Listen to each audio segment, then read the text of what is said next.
Hi, I'm Terence Vanderwood, co-host of Dollars with Sense radio show and podcast here with my fellow financial guru, Ela Lange. Hey everybody, welcome back for another great episode of Dollars with Sense. Comprehensive financial planning is our passion, and helping people grow and protect their wealth is our mission. This week, grow your dollars and send Junior to uni. We're going to discuss the importance of planning for a child's post-secondary education, as costs are already high today. But what will they be in 15 to 20 years from now? We'll dedicate some time to explain what a Registered Education Savings Plan, or RESP, is, and ways to maximize your savings beyond RESPs. Of course, we will leave you with action items to get you going on your savings plan. That's great, Terence. This is my favorite part, actually, of comprehensive financial planning, because here in BC, we're really lucky to have a provincial government who provides parents with free money to kickstart investing in our children's future education. Imagine, for eligible children, the BC Training and Education Savings Grant amounts to $1,200 per child that is directly deposited into an RESP.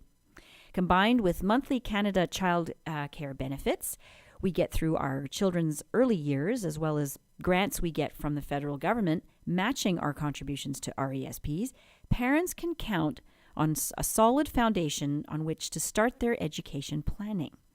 So Terence and I will give you some smart education savings ideas to help you expand your child's future education prospects. Yes, so if you've got young children or grandchildren and want to do all you can to provide them with opportunities to succeed, to afford the college or university of their choice so they can follow the career they dream about and attain maximum earning power, you'll want to pay close attention for the next 20 minutes. Today's topic, again, is children's education savings, which is really important given the rising costs of post-secondary education. Long-term planning can overcome the financial burdens of higher education. Here are some amazing facts. Canadians with a university bachelor level degree earn 50% more than someone with a high school diploma. Canadians with a trade or college diploma earn up to 15% more than someone with a high school diploma. The impact of this additional earning potential makes it clear that a post-secondary education has become vital for young Canadians. And according to a 2006 census, 6 in 10 Canadians now have a post-secondary degree. The question is, did these individuals have a plan to pay for their education, or are they still paying off their student loan debts right now?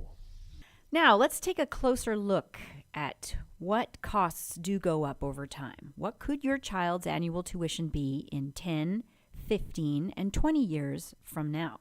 Let's assume tuition goes up 5% a year. That's going to be the inflation rate. And what could be your child's tuition in that amount of time? We'll look at the stats here. College program today costs $2,280, but with that inflation rate, in 10 years, that grows to $3,713. In 15 years, $4,739, and in 20 years, $6,049. But look at university rates. And 20 years from now, let's start with today. We were looking up that information on the website for the University of BC. $5,700 is generally about tuition annually. Well, in 20 years from now, with inflation, that can creep up to $15,314. And what about costs of apprenticeship and skilled trades training? If your child enters an apprenticeship program, they'll spend part of their time in class and part of their time in on-the-job training. Students may have to pay for class time, tools, and equipment. Today, class costs can range from $200 to $800 per year. So for those of you who have just had children or just about to have children, that 20-year number can look a little scary. And remember, that's just the tuition or class cost. When you can add on other educational costs and living expenses, the number can become staggering. The Canadian Foundation for Economic Education reports that university students who live at home spend, on average, $4,000 per year on non-educational items, and that those who live away from home spent, on average, $11,000 on non-educational items. Yikes. Terence, how am I going to pay for these costs? Well, you can tell your child to stop drinking so much beer because that's part of the non-educational items. But that may not be the only solution. Well, your income at the time your child is in school maybe suffice. If you're making $200,000 a year and you can spare an extra $7,000 or $8,000 a year to pay for your child's education, then there you go. But there's the majority of the population is not in that situation. So your child may work either part-time during the school year, full-time in the summer months, or both, and help to fund their education. I did some of that myself when I was in college. They may even start working and saving while in high school. There's another opportunity. There are a number of awards and scholarships and grants available to students from different institutions and student loans or borrowing funds from families such as grandparents or friends. And of course, there's always a personal savings. In many cases, a combination of all six could be required to cover the many costs we've mentioned about post-secondary education. Well, so then let's talk about the several potential methods of saving up for a child or grandchild's post-secondary education. You may decide to pursue one or more of these methods depending on your cash flow. After examining your income versus your expenses, what amount of uncommitted money do you have to dedicate to this goal, let's say monthly? Non-registered investments can save your own money in your own name. You'll pay taxes on it as it grows, it's true, and in 20 years or so, you can decide what to do with it. So long as you invest it directly in your name and do not attempt to call it a trust account or similar, it will remain your money under your control. The downside, of course, is that you have to pay tax on the investment income and capital gains. But you may consider this to be a small price to pay to retain that control. Parents can set up an investment account in the child's name, also known as a minor account. A grandparent can't generally set up a minor account, but if a parent has established the account and gives permission, a grandparent may contribute to it. A formal trust is a trust in which the terms and conditions for the use of the trust property, in this case money, are put in writing. This strategy is recommended if there is a significant lump sum being put aside to fund a child's education at one time, usually $25,000 or more. The terms of the trust should specifically address whether the trustee can use the trust funds to make RESP contributions on behalf of a trust beneficiary. An informal trust is a trust where there is no documentation in writing. Frequently, a parent or grandparent will establish an investment account with a financial institution in their name but labeled in trust for the child. The parent or grandparent usually funds the investment accounts. These are very niche options, so if this is something that you think is applicable to your situation, I encourage you to meet with a financial planner to discuss the details, advantages, and disadvantages to these plans. Again, if you do not have a financial planner that you can go to, please feel free to reach out to us and contact us, and we will set you up with a great financial planner. You do need to be at least 18 years of age to make a tax-free savings account contribution. So parents cannot establish a TFSA as minor accounts. If parents wish to save money in TFSAs to use for financing a child's future education, the parents must use their own TFSA contribution room. So be careful there. Each individual may contribute up to $52,000 right now. The contribution is not tax deductible, but you pay no taxes, on the assets within the TFSA, and you pay no tax on withdrawals from a TFSA. It's a fantastic, great account. Withdrawals can be used for any purpose, and the amount you withdraw in a given year will be added back to your TFSA contribution room for for the following year. So if you have $52,000 already in your TFSA account, you decide to take out $10,000 in 2017 for this year, well, you can put back your $10,000 in 2018 and not before. A registered education savings plan, or RESP, is a trust governed by the Income Tax Act of Canada that allows subscribers or owners, usually the parents or grandparents, to make contributions on behalf of a beneficiary, usually the child, to save for post-secondary education. The advantages are that it's easy to set up, there are no legal or accounting expenses, and the subscriber retains complete control of the funds. The child will need a social insurance number, which you can set up at any Services Canada office. Guess what, folks? There's a Services Canada in our building, so you can do both at the same time. You can get your SIN and you can get an RESP at the same time here on Glen Drive in Coquitlam. The taxation of all income, that is interest, dividends, and capital gains, is deferred while the underlying assets are held by the RESP.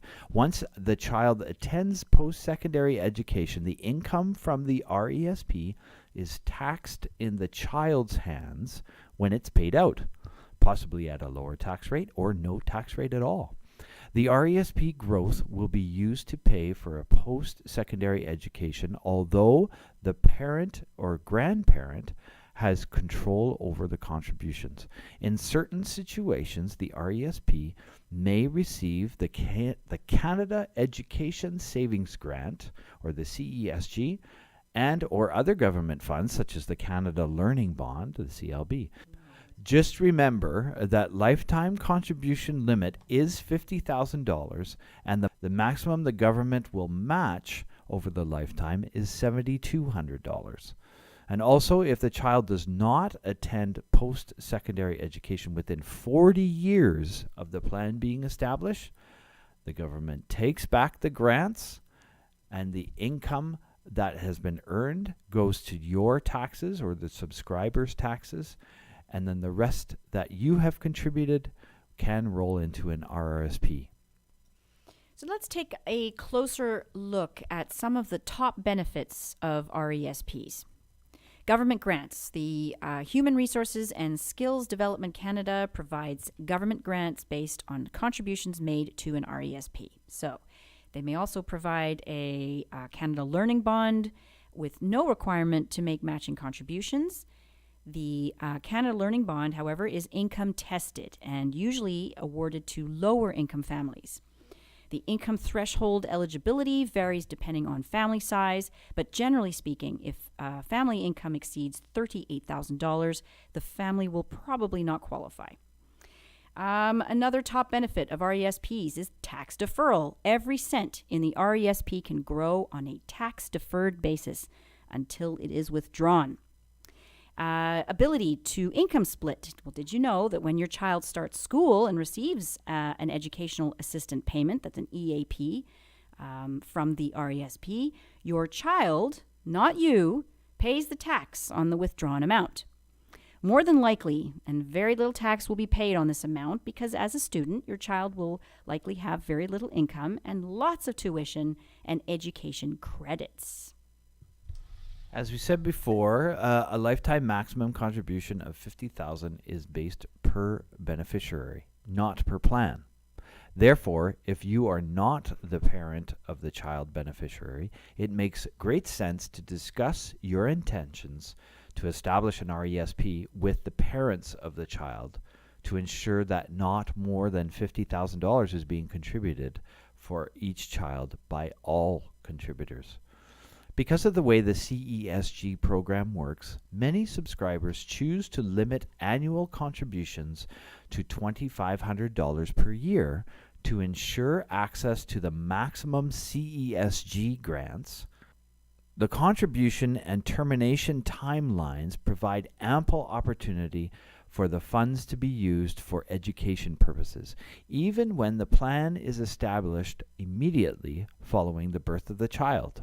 As we said before, the child can use the RESP money towards post-secondary education 40 years after the plan is established. So if you establish an RESP for your 6-year-old child, that means up until the age of 46, they can use the RESP room for their post-secondary education. Well, that's great. It gives our kids time to think about whether they're going to go to pursue their studies or not. They don't have to do it at 18. They may not do it until they're 25. Who knows? At least they still have that money available, right? Great to have options. The Basic Canada Education Savings Grant will give you 20% on every dollar of the first $2,500 you save in your child's RESP each year. Depending on your net family income, you could receive an extra 10% or 20% on every dollar for the first $500 you save in your child's RESP each year.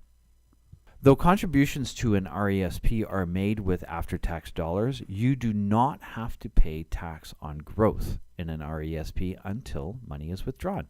If the growth is paid to your child while he or she is attending an eligible post-secondary education program, then you won't pay taxes on the growth either. Your child will, and he or she will likely be in a lower tax bracket or perhaps even at 0% tax bracket. And remember, folks, our discussion around compound growth, well, we talked about that at RRSP season, but the same applies here. Let's take a look at the chart that's coming up on your screen right now. It's called the value of an RESP.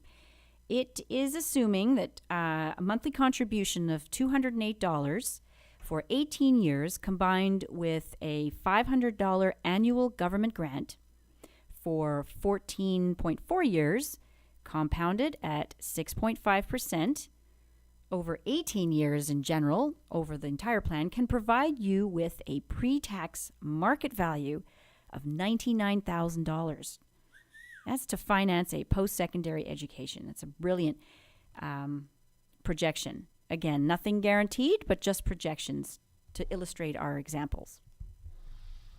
Yes, so this means, looking at the chart again, you can see in the gray, the light gray, that's your total contribution. According to this graph, your total contribution of giving $210 a month, or sorry, $208.33 per month over that 18-year time period will equal to about $43,000 that you will contribute.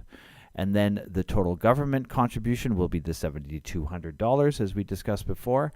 And then the rest will be growth on that. The compound growth on that investment will be available for your loved one, your child, for almost $100,000 for their post-secondary education.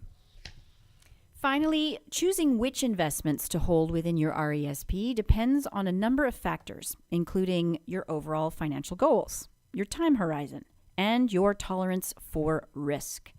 Opting to include a mutual fund investment in your child's RESP can deliver both flexibility and growth potential. To ensure your RESP investments are able to deliver the kind of returns you need without exposing you to more risks than you're prepared to accept, it's a really good idea to diversify your investments. An Investors Group RESP offers you that flexibility of choosing from more than 130 mutual funds and from a variety of fund families.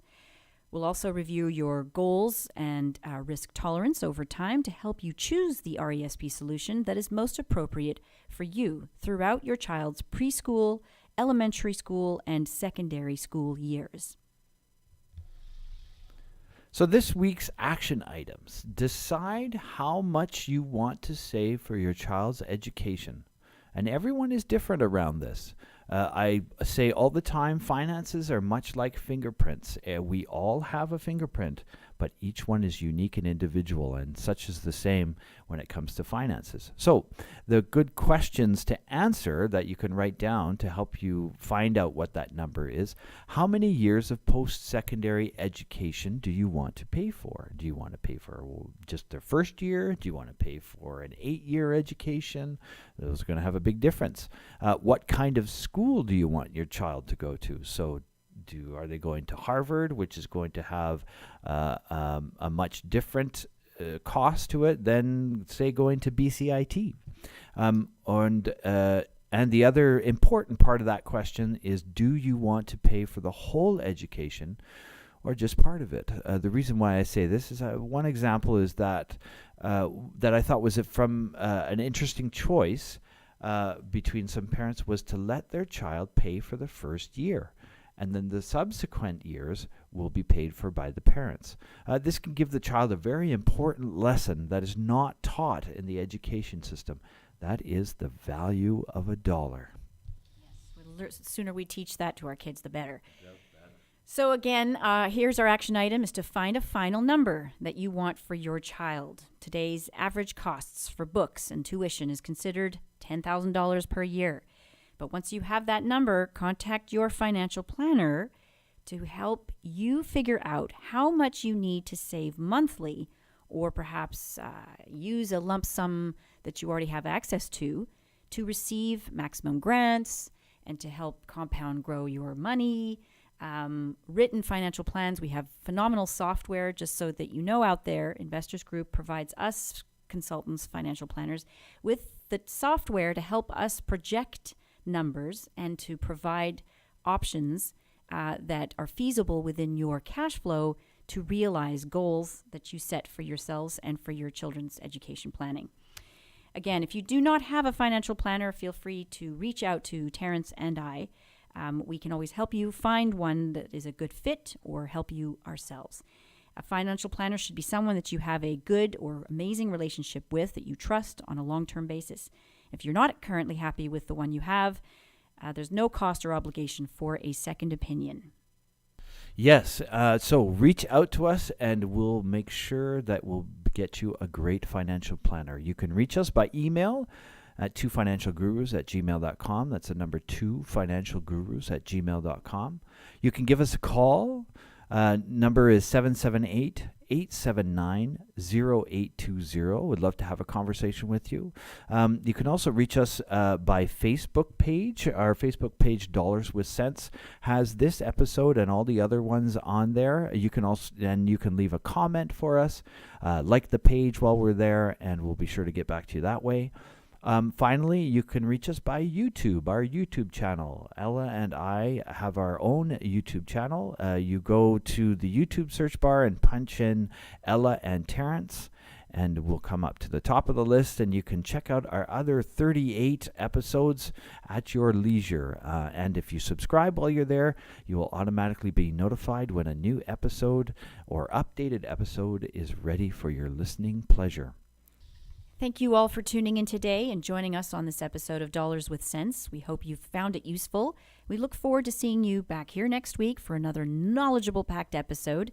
Until then, Terence and I wish you a productive week.